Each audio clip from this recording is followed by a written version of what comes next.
Epístola a los Hebreos. Y vamos a leer capítulo 1, versículo 1, hermanos. Y 2.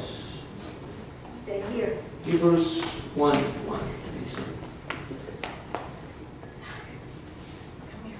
Y vamos a hablar de esta epístola, hermanos. De Hebreos. Amén. Dice así el capítulo 1, versículo 1 y 2. Dios, habiendo hablado muchas veces y en muchas maneras en otro tiempo a los padres por los profetas, en estos posteriores días nos ha hablado por el Hijo, al cual constituyó heredero de todo, por el cual asimismo hizo el universo. Para honra de Dios. Siéntense, hermanos. Vamos a hablar de esta carta. Se ve un poquito. Hebreos.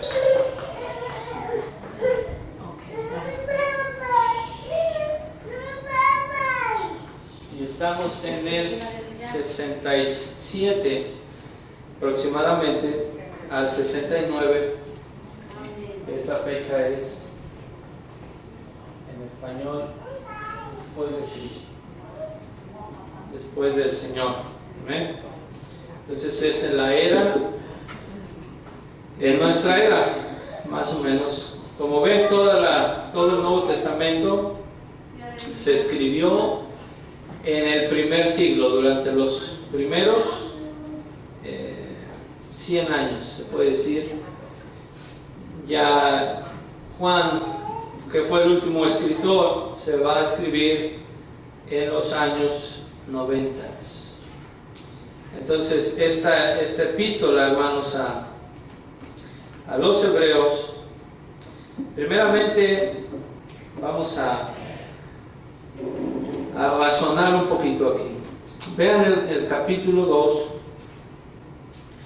versículo 3. Acerca de su autoría. Dice una pregunta, el autor: ¿cómo escaparemos?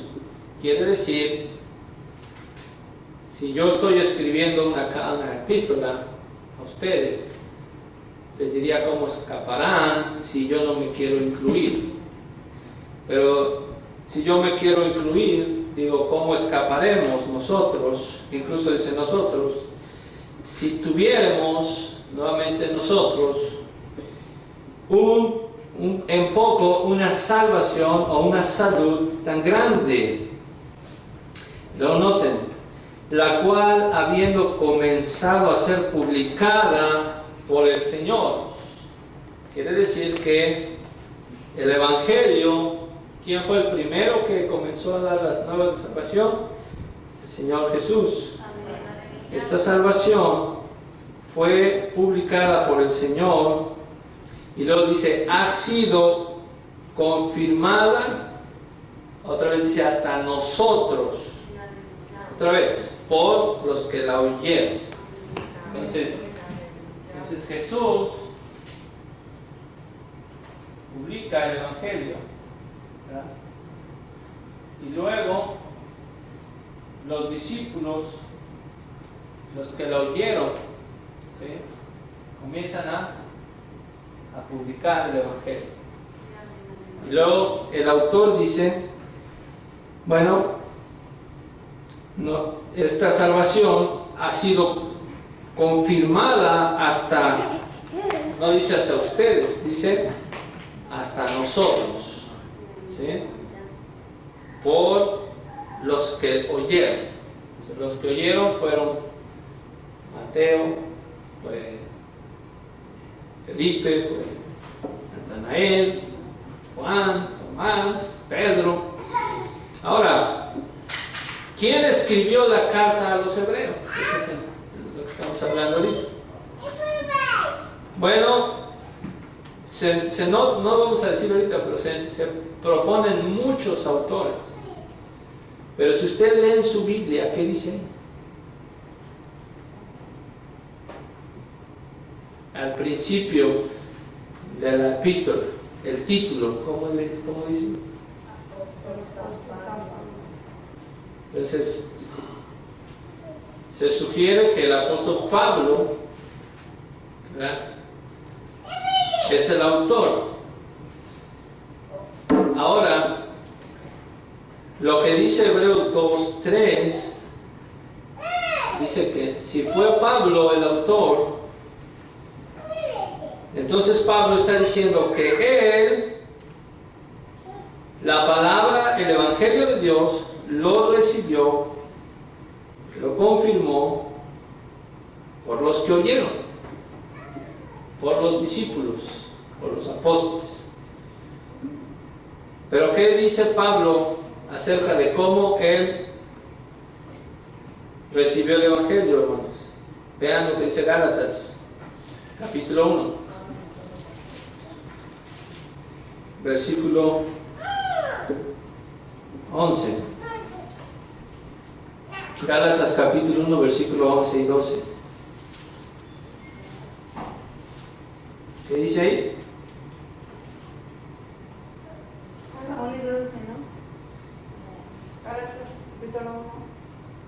11 y 12. Mas os hago saber, hermanos, que el evangelio que ha sido anunciado por mí no es según hombres, pues si ni yo lo recibí ni lo aprendí de hombre, sino por revelación de Jesucristo. Entonces, ¿cómo recibió Pablo el evangelio? ¿Cómo lo aprendió? Revelación de Jesús. Por revelación de Jesucristo. O sea, en otras palabras, a mí no me enseñó ninguno de los apóstoles. ¿Están de acuerdo o no? Sigue diciendo ahí mismo en Gálatas. Cuenta su testimonio. Y ustedes ya vieron cuando en mi conducta, yo, en otro tiempo en el judaísmo, perseguía a la iglesia de Dios y la destruía.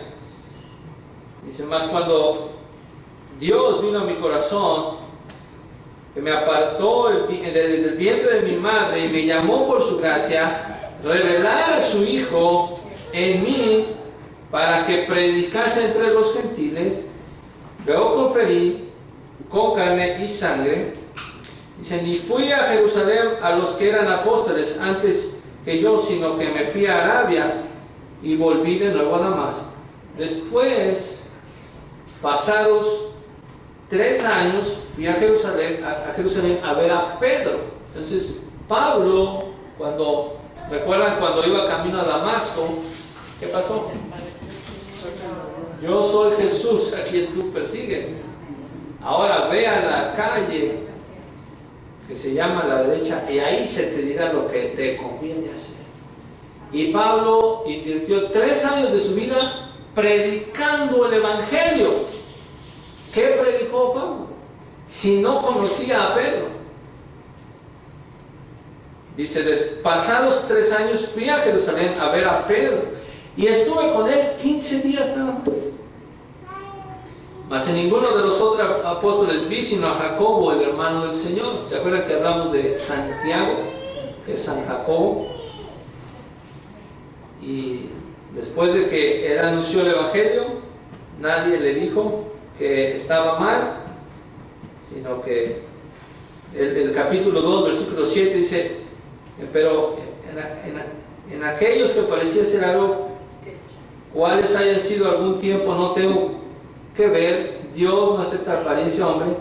A mí ciertamente los que parecían ser algo nada me dieron, antes por el contrario, como vieron que el evangelio de la incircuncisión me era encargado, como a Pedro de la circuncisión. Quiere decir que ellos vieron que realmente Pablo estaba predicando lo que ellos, los apóstoles, también predicaban. Entonces, ¿cuál es el punto de todo esto que les estoy diciendo? Que Pablo no escribió la carta a los hebreos. ¿Sí? O sea, es un posible escritor, pero él no recibió el evangelio por parte de hombres. Dice, yo me lo reveló el Señor. Y por eso hoy muchos dicen, a mí me reveló muchas cosas Dios. No, solo a Pablo le pasó eso. Pero el punto, hermanos, es de que, o sea, bíblicamente, cuando leemos, por eso estudiamos así los libros de la Biblia, para ver qué está pasando. Entonces, lo importante aquí, hermanos, es no desanimarnos. Bueno, Pablo no escribió Hebreos. En realidad, la escritura de Hebreos es anónima, ¿no? Si ustedes observan las cartas del apóstol Pablo, siempre trae su nombre al principio. Vaya a través de Corintios, de Tesalonicenses, de Efesios, de Gálatas, siempre Pablo, apóstol de Jesucristo, siempre se presenta así. Pero cuando leemos Hebreos, ¿qué dice? ¿Cómo se presenta esta carta? ¿Cómo dice ahí?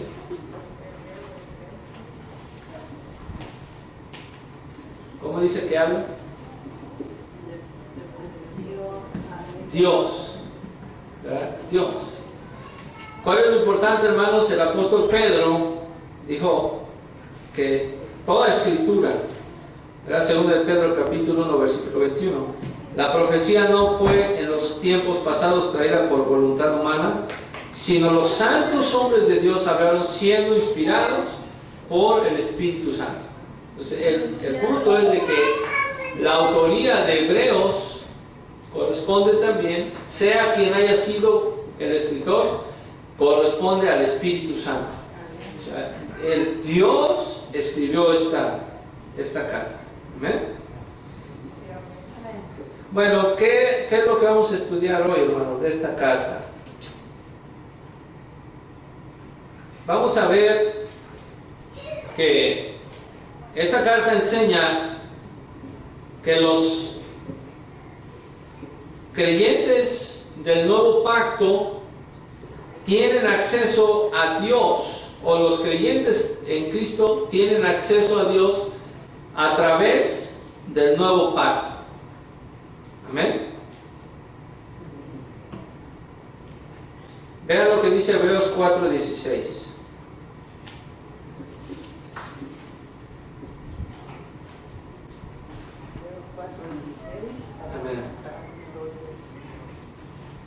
Lleguémonos pues confiadamente al trono de la gracia para alcanzar misericordia y hallar gracia para el oportuno socorro. Amén. Amén. Dios le pague.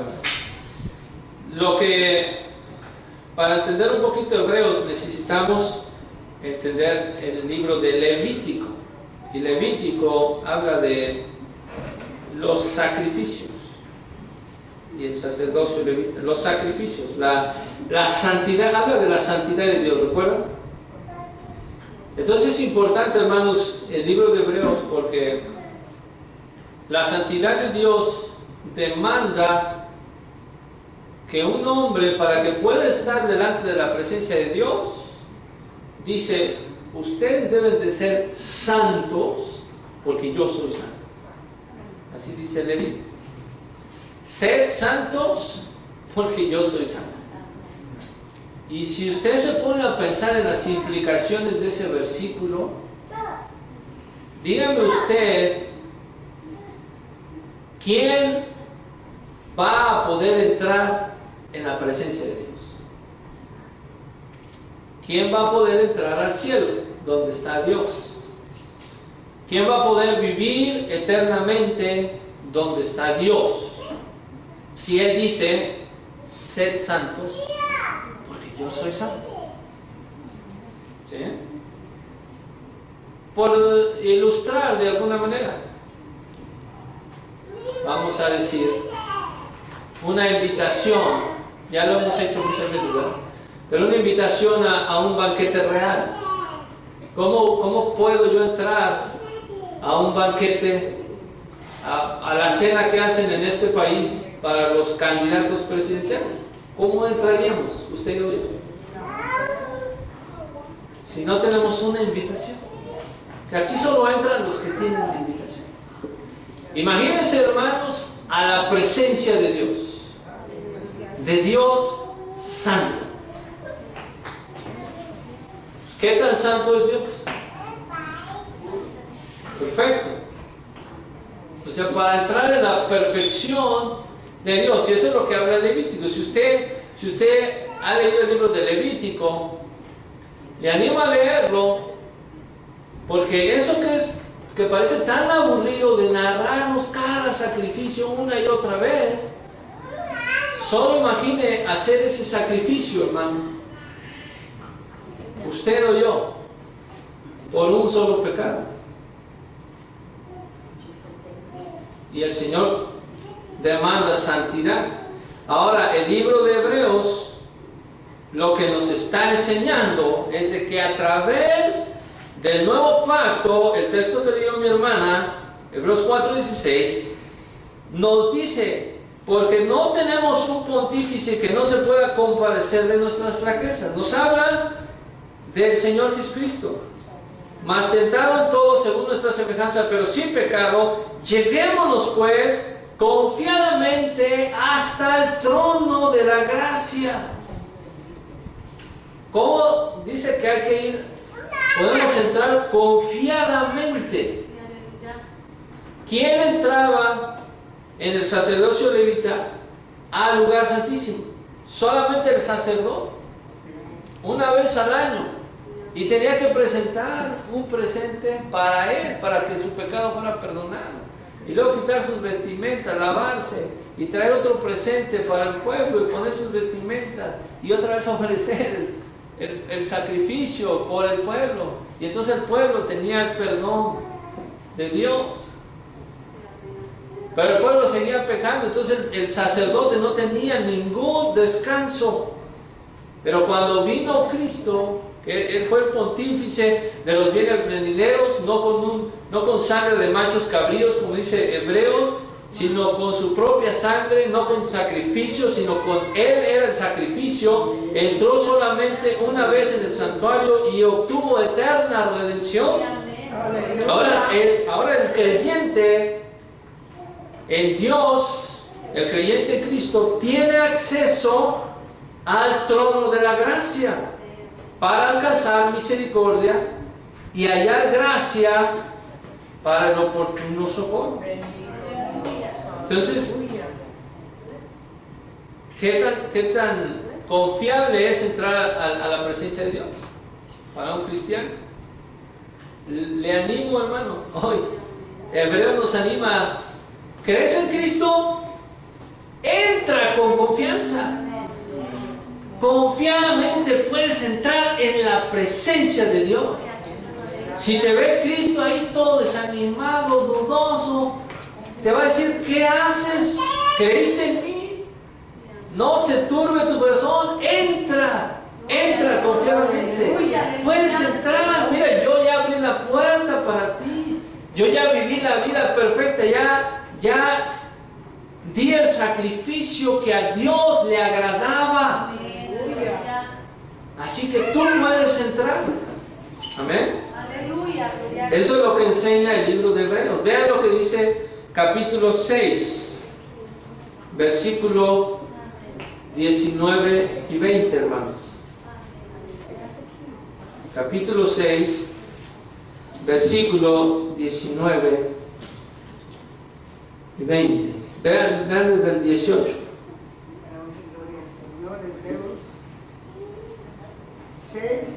18. Para que por dos cosas inmutables en las cuales es imposible que Dios mienta, tengamos un fortísimo consuelo, los que nos atrevemos a trabarnos de la esperanza propuesta, la cual tenemos como segura y firme ancla del alma, y que entra hasta dentro del velo, el 20 también, donde entró por nosotros como precursor, Jesús, hecho pontífice eternamente según el orden de Melquisedec. Entonces ahí otra vez, ¿verdad? Dios, cuando Él quiso mostrar más abundante a los herederos de la promesa su inmutabilidad, ¿Qué quiere decir esto? Que Él no cambia, hermanos. Si Él no se arrepiente como nosotros. Él dijo y ya, es su palabra. Y dice, interpuso juramento para que por dos cosas inmutables, y luego dice, las cuales es imposible que Dios mienta.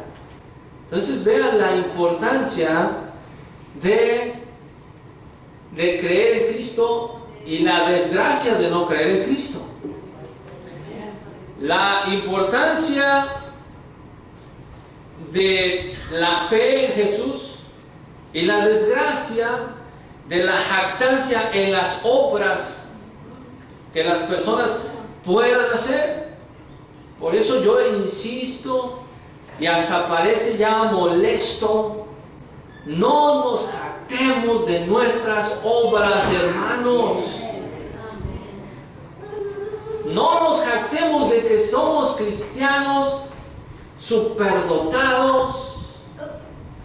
No nos jactemos de ser mejores que los demás, porque no vamos a entrar por esos medios al trono de gracia, sino que Dios, que es imposible, vean lo que dice, que Dios mienta, tengamos un fortísimo consuelo, los que nos acogemos a trabarnos de la esperanza propuesta.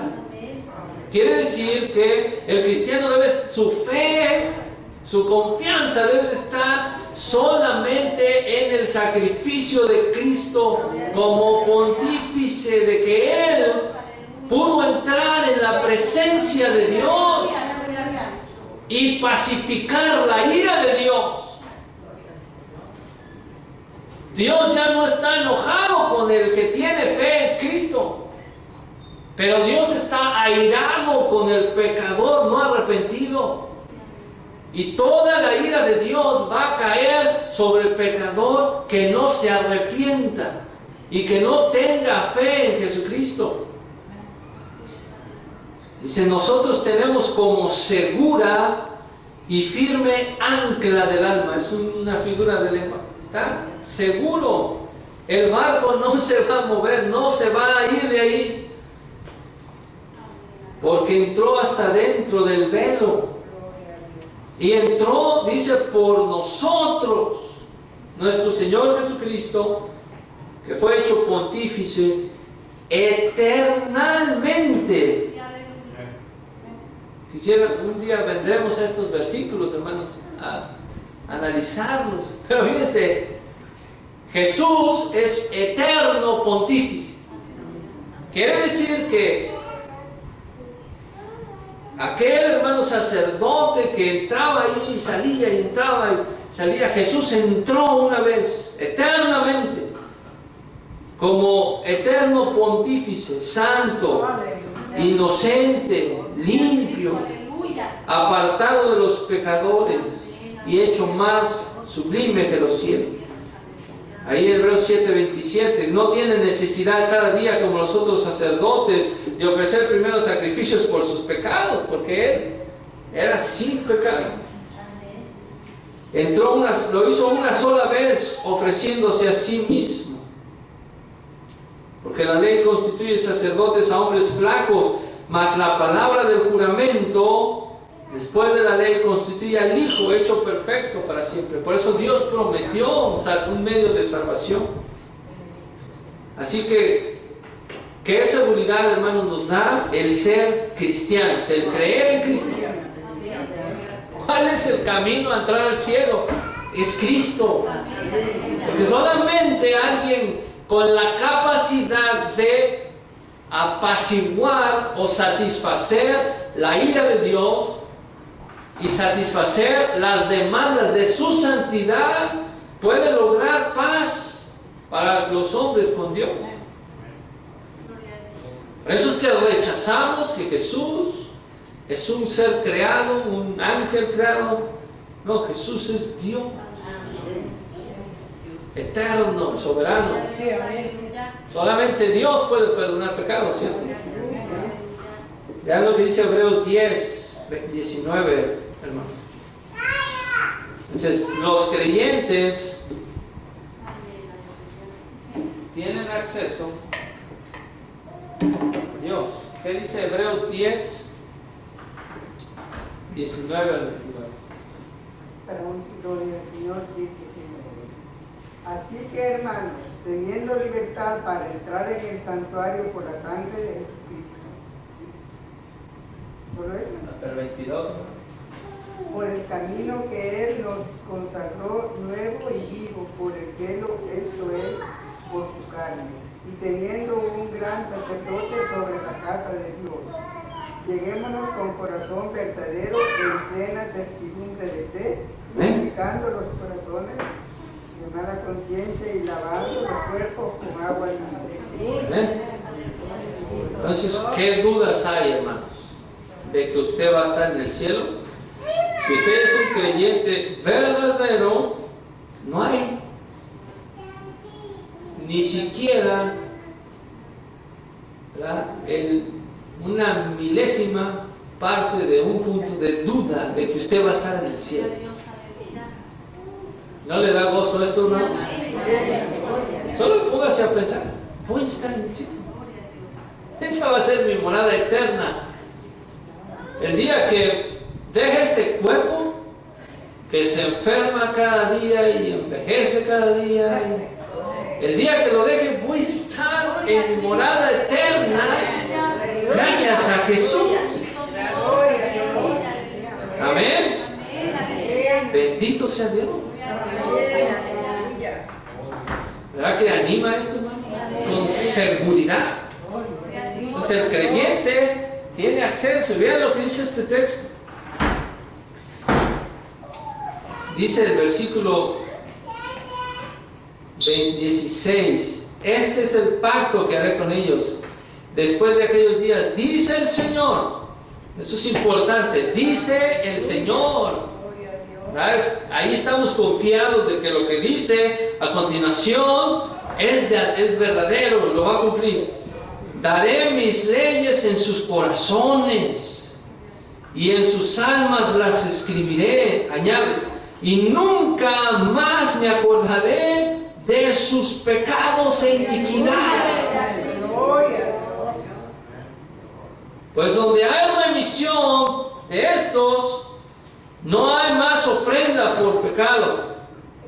Así que, hermanos, teniendo libertad para entrar en el santuario, ahí está, en el lugar santísimo, por la sangre de Jesucristo. ¿Cuál es el camino, hermano, que Dios proveyó para el hombre a entrar en el cielo? Por la sangre de Jesucristo.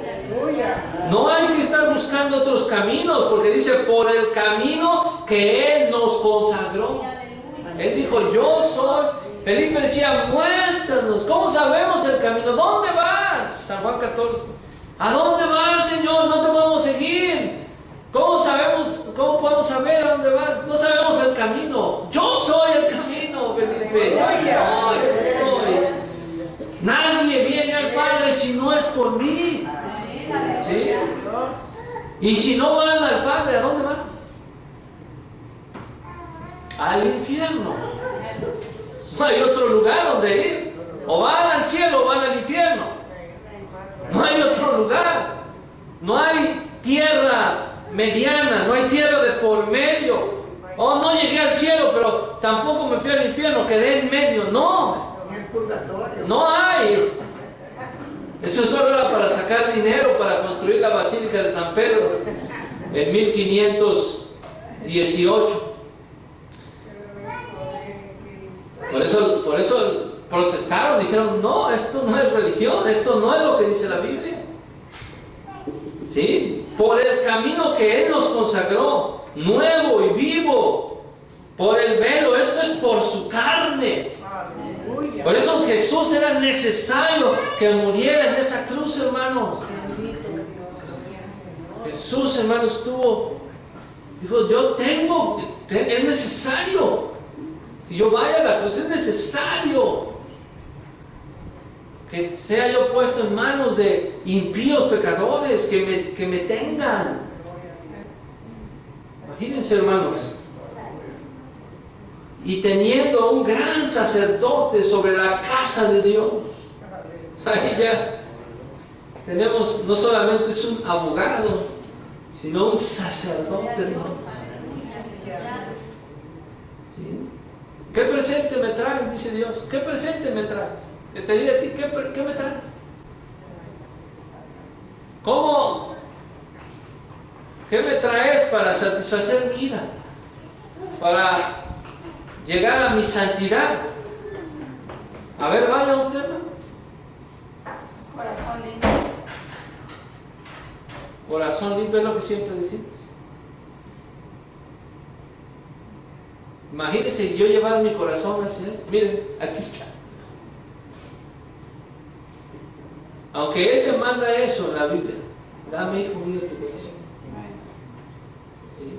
Pero ¿quién nos dio ese corazón? Según Ezequiel 36, dijo, les daré un corazón nuevo. Quitaré el corazón de piedra y pondré un corazón. ¿Quién nos dio ese corazón? ¿Verdad? Pero si le llevo mi corazón, va a decir, ¡Iu! Va a decir, you got to be kidding me. ¿Verdad, hermanos? Tenemos que agarrarnos de Cristo, hermanos. ¿Sí? El punto, o sea, una de las enseñanzas de Hebreos, aunque es una carta también que nos va a exhortar, es, y traía este tema también de la exhortación, pero vamos a quedarnos con esto, hermanos. Teniendo un gran sacerdote a la casa de Dios, lleguémonos con corazón verdadero, en plena certidumbre de fe, purificados los corazones de mala conciencia y lavados los cuerpos con agua limpia. Esto es lo que es el trabajo de la nueva criatura que hizo Dios. ¿Sí? Es el trabajo que hizo Dios en la nueva criatura. Así que en el antiguo pacto, si notamos en el capítulo 9, versículo 8, dice que el Espíritu Santo aún no estaba descubriendo el camino para el santuario, entre tanto que el primer tabernáculo estuviese en pie, lo cual era figura de aquel tiempo presente, en el cual se ofrecían presentes y sacrificios. Dice que no podían hacer perfecto cuanto a la conciencia al que servía con ellos. Solo consistía en viandas, en bebidas, en diversos lavamientos, ordenanzas acerca de la carne. Dice, pero cuando ya estaba presente Cristo, pontífice de los bienes que habían de venir, por el más amplio y el más perfecto tabernáculo, no hecho de manos. Quiere decir, hermanos, si el sacrificio del Señor, ¿verdad?, fue algo hecho por Dios, el corazón de los creyentes también es algo, es una obra de Dios. ¿Sí? Entonces, si vemos lo que dice el profeta Ezequiel, uno de los pasajes, capítulo 36, es cierto, hermanos, que debemos de tener nuestros corazones limpios, pero esto es por la obra de Dios. Vean lo que dice, hermanos.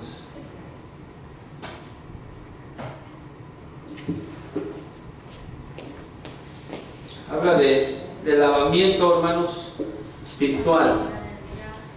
Dice Hebreos 10:22, lleguémonos con corazón verdadero, en plena certidumbre de fe, purificados los corazones de mala conciencia y lavados los cuerpos con agua limpia. Vean lo que dice Ezequiel 36, versículo 25, 24.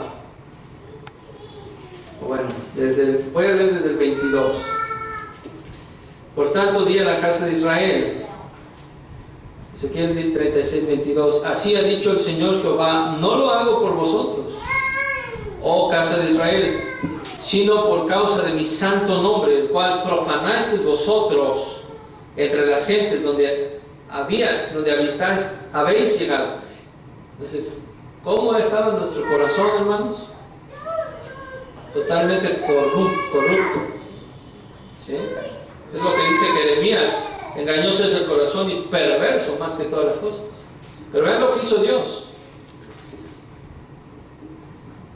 Santificaré mi grande nombre, profanado entre las gentes, el cual profanasteis vosotros en medio de ellas. Y sabrán las gentes que yo soy Jehová, dice el Señor Jehová, cuando fuere santificado en vosotros delante de sus ojos. Pero vean la manera que habla. Y yo os tomaré de las gentes. ¿Quién es el que nos apartó de las gentes? Yo tomaré. Y os juntaré de todas las tierras y os traeré a vuestro país. ¿Quién es el que está haciendo las cosas? ¿No es Dios, hermanos? Y esparciré sobre vosotros agua limpia. ¿Quién lo hizo? Y seréis limpiados de todas vuestras inmundicias y de todos vuestros ídolos os limpiaré. Y luego vean lo que dice el versículo 26. ¿Quién hace esta obra? Y os daré corazón nuevo y pondré espíritu nuevo dentro de vosotros. Y quitaré de vuestra carne el corazón de piedra y os daré el corazón de carne. Y pondré dentro de vosotros mi espíritu, el mío. Y haré, fíjense, ¿cómo es de que un cristiano puede cumplir los mandamientos de Dios o guardarlos? Vean, haré que andéis en mis mandamientos y guardéis mis derechos y los pongáis por obra. Quiere decir que si alguien, o si alguna vez nosotros cumplimos la ley de Dios, es por Él. Y luego el 28 dice: y habitaréis en la tierra que di a vuestros padres, y vosotros me seréis por pueblo, y yo seré a vosotros por Dios. Amén. Entonces, cuando Hebreos, hermanos, nos enseña que los creyentes tenemos acceso al reino de los cielos, gracias a Dios, ¿sí? Gracias a Dios, porque Él hizo su obra en nosotros. Si Él no hubiera puesto su corazón nuevo en nosotros, si no hubiera puesto su espíritu, nosotros seríamos los más obedientes, los más... No, estaríamos igual que toda la gente que no conoce al Señor. ¿Sí? Por eso cuando Nicodemo vino de noche a Jesús, vino de noche, así como todos los incrédulos vienen de noche, vienen en tinieblas, en la oscuridad al Señor Jesucristo. Vino a Jesús, Jesús lo vio, a ese religioso maestro de la ley. Le dijo: Nicodemo, de cierto te digo, que el que no naciere otra vez, ese no puede ver el reino de Dios. Y el que no naciere de agua y de espíritu no puede entrar en el reino de Dios. Y dice Nicodemo: ¿cómo puede hacerse esto? ¿Cómo puede el hombre siendo viejo entrar en el vientre? No. Por esto digo que se necesitan hacer otra vez. Esto lo hago yo, no tú, lo hago yo. Eso es lo que a veces no entendemos como cristianos. Que nuestras obras que hacemos, las hacemos porque Él nos ayudó a hacerlas. ¿Sí? ¿Por qué amamos a Dios, hermanos? Primera de Juan. ¿Sí? Eso. Entonces, ahora bíblicamente nosotros pensábamos: ¿verdad? Le amamos. El hermano, la hermana ya cambió. Ya se bautizaron. Ya vinieron a la presencia de Dios. Y le damos crédito al pastor, le damos crédito al evangelista, le damos crédito al mismo hermano. Pero cuando venimos a la Biblia y leemos que nadie puede venir al Padre a mí si el Padre no lo trae. Entonces lo que le pasó al hermano interiormente es que Dios transformó su corazón. Por eso vino. Por eso venimos, ¿verdad? Entonces hoy, hermanos, podemos estar gozosos de que tenemos esa confianza, esa libertad para entrar en el santuario, en la mismísima presencia de Dios, gracias al Pontífice eterno, Señor Jesucristo.